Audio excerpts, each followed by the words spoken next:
Hello, my friends, and welcome again. Bom, pessoal, também dando continuidade ao projetozinho aí do English Show Dicas de Inglês. E hoje eu vou fazer a continuação de um vídeo que a gente tinha iniciado na semana passada, né? Quando eu tinha visto com vocês o estudo do verb to be in the simple present. Hoje a gente vai ver o mesmo verb to be, but now in the simple past, né? Então só lembrando que o verb to be vai trazer aquela ideia do verbo ser ou estar, né? Então sempre que a gente precisar fazer o uso do verbo ser ou estar, é o verb to be que vai entrar em cena. Só lembrando que agora a gente vai estudar o simple past, então é aquela ideia do era ou estava. Bom, caso você tenha perdido a aula da semana passada, eu vou colocar aí na descrição do vídeo, logo aí embaixo, o link para você ter acesso ao vídeo, tá? Então vamos dar uma olhada no que esse verb to be in the simple past separou pra gente? Então vamos lá. Então, pessoal, o verb to be no simple past tense, você vai observar que ele é mais fácil do que no simple present tense. Porque, assim, você já tem uma noção prévia dele, então você já sabe mais ou menos como é que se utiliza, e você vai ver que em termos de conjugação, no simple past tem menos formas. São duas, comparado com três que tinha lá no simple present, né? Então, as duas diferentes formas de se conjugar o verb to be in the simple past exatamente serão o was and were. Então, dependendo do meu sujeito, ou eu uso was ou o were.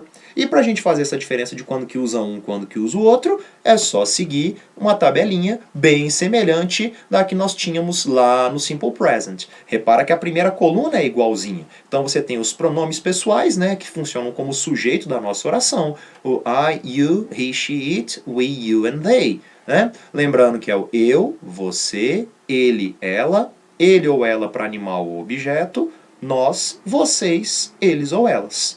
E para cada uma dessas pessoas eu tenho um verb to be correspondente, tá? Então ficaria na conjugação I was, you were, he was, she was, it was, we were, you were, and they were. Então essa é a conjugação do verb to be in the simple past, tá? Então, uma vez decorado isso aqui, a gente já tem total condição de montar as frases do verb to be in the simple past. Lembrando que elas poderão ser de três diferentes formas. Nós podemos ter frases in the affirmative, in the negative and in the interrogative sentences. Então, para começar, vamos ver os casos do affirmative sentence, que mais uma vez vai trazer para a gente uma estrutura padrão, uma estrutura pré-determinada, que seria um subject, aquela turminha dos pronomes pessoais, o I, you, he, she, it, né, o sujeito da minha oração. Verb to be, que vai vir escrito na forma de was ou were, já que eu estou falando de simple past. And the complement, o objeto da minha oração. Tá? Então você tem I was at home. Então, eu estava em casa, como o meu sujeito é I, e de acordo com o que nós vimos lá na tabela, I was at home. She was my friend. Então, was concordando com o sujeito she. You were at school. Were concordando com o sujeito you. E they were married. They pede verbo to be conjugado na forma de were. Então a gente só está seguindo aquela tabela que nós vimos anteriormente. Então, para cada sujeito, uma conjugação de verbo to be correspondente. Tá? Bem simples, bem fácil aí. Num segundo caso, a gente tem os negative sentences. Então, na negativa, repara que a estrutura é bem semelhante. Iniciamos com o sujeito ainda, botamos o verb to be na forma de was or were ainda, pois estamos falando de simple past, só que agora aparece a partícula not, responsável por trazer a ideia de negação para a minha frase, e aí depois o complemento, né, o objeto da minha oração. Então, a gente tem aqui, ó, I was not at home. Então, was acompanhado da partícula not para trazer essa ideia de negativa. Ou eu posso fazer a abreviação do was not na forma de wasn't. Então, I was not at home tem exatamente o mesmo significado, a mesma ideia de I wasn't at home. Então, é uma outra forma para você usar aí. She was not my friend or she wasn't my friend. Então, novamente, se o sujeito é she, verb to be was. E o not para trazer a ideia de negação. Ou abreviado na forma de wasn't. You were not at school or you weren't at school. Verb to be were, concordando com o sujeito you, de acordo com a tabela.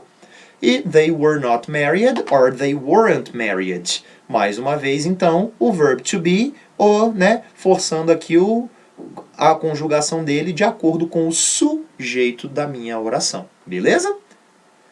And the interrogative form. A interrogativa é que vai ter uma estrutura um pouquinho diferente, ok? Então repara que eu não começo mais com o subject, eu vou começar com o verb to be. Então eu desloco ele para o começo da frase. Então vai vir was or were aqui na frente, sempre concordando com o sujeito, tá? Independente dele ter vindo aqui para o começo da minha frase. Então eu tenho were you at home? Possibilidades de resposta: yes, I was at home. Or no, I wasn't at home. Né? Então eu estou te perguntando, se você estava em casa? E aí na resposta sim, eu estava em casa, ou não, eu não estava em casa. Então repara que como o meu sujeito da frase aqui era you, e por causa desse you, eu conjuguei o verb to be na forma de were, tá? Pessoal, só um detalhe aqui na resposta, repare que eu coloquei a resposta completa, mas você poderia também dar a resposta curta. Por exemplo, então para a mesma pergunta, were you at home? Você responderia yes, I was. Or, no, I was not. Ou ainda você poderia abreviar, né? No, I wasn't. Tá? Então você tem a possibilidade da resposta completa ou a resposta curta. Eu só escrevi aqui a completa, que é a que você normalmente vai precisar escrever numa prova que os professores costumam exigir dessa maneira. Tá? Mais um. So, was he at school? Sujeito he, conjugação do verbo to be, was. So, was he at school? Yes, he was at school. Or no, he wasn't at school. Lembrando que eu posso fazer aqui, tá, gente? Was not or wasn't, ok? Posso abreviar ou não. E também posso dar a resposta curta. Então, eu posso colocar simplesmente yes, he was para a frase aqui. Or no, he was not. Ou no, he wasn't. E para a frase aqui. Mas lembrando que normalmente em provas os professores costumam exigir a forma completa. Então, saiba fazer as duas aí, porque né, vai depender do que o seu professor vai te cobrar aí. E, para fechar aqui, nós temos were they married? Yes, they were married. Or no, they were not married. Lembrando que aqui também você pode fazer tanto a resposta completa quanto a resposta curta aí. Você pode ou não abreviar o were not na forma de weren't. Fica a seu critério, ok? Bom, pessoal, então fechamos aí mais uma aulazinha. Espero que eu tenha ajudado vocês. Espero que vocês tenham gostado. Então, se você gostou, não esquece de dar o like aí embaixo aí no videozinho, né? Curte aí para ajudar a gente. E se você ainda não se inscreveu no canal, se inscreve aí que aos pouquinhos a gente vai cada vez aí acrescentando ele com coisa nova para ajudar vocês aí. Falou?